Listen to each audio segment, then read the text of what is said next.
Hey everybody, hey, let's go check out a brand new segment called Ask the Monster Handlers.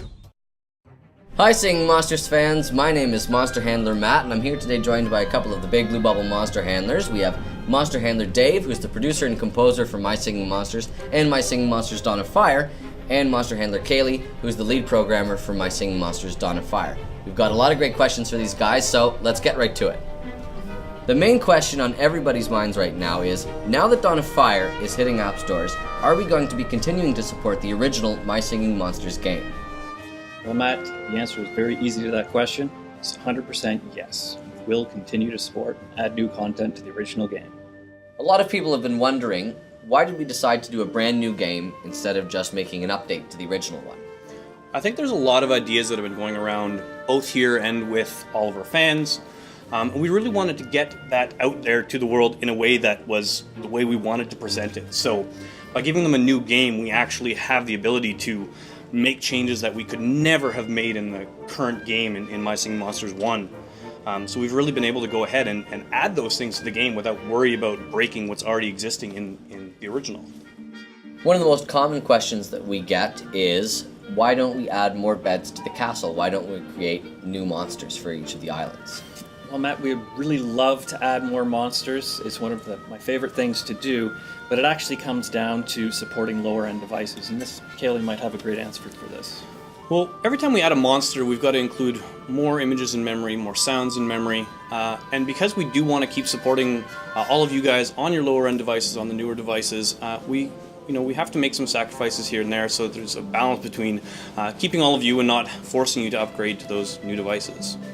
Introduced in the last update is Star Power, and a lot of people have been wondering, they've been collecting Star Power, they've been being good tribal members, they've been collecting week after week, and so the question is hanging in the air, what is Star Power, Dave? How is it going to be used? Well, I'm not going to directly answer that question, but I will say that we are going to do something with it. It's one of those things when we first put out Tribal Island, we weren't sure how it was going to do and how people would react, and now that we see people are getting really into it, we are going to expand on it in future updates, so don't you worry, the question will be answered, but you're going to have to wait till the next update or two. So there are lots of stories to be told in the My Singing Monsters world.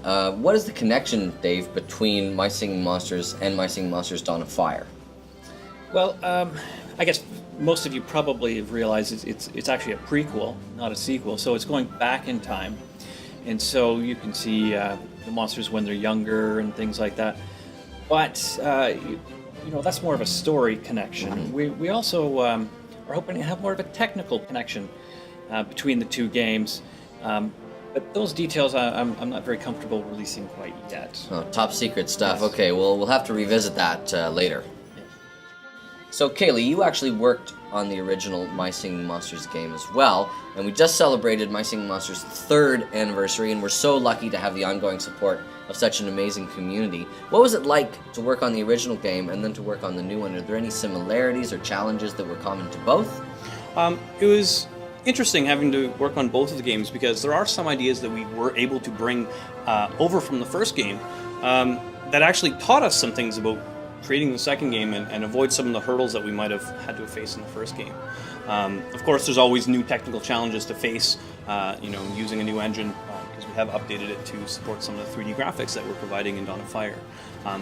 So it's been really exciting going from the first game to the second game with all the changes that we implemented, as well as being able to improve on the things that we put into the first game as well.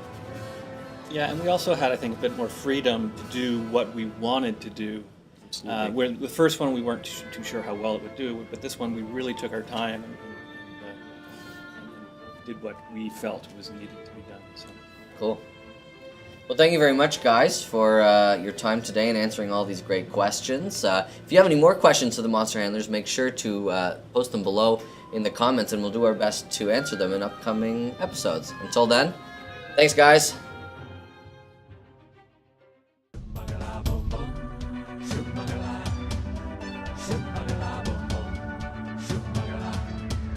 Thanks for watching. Don't forget to subscribe below so you don't miss out on any new updates on our channel. For you stinker.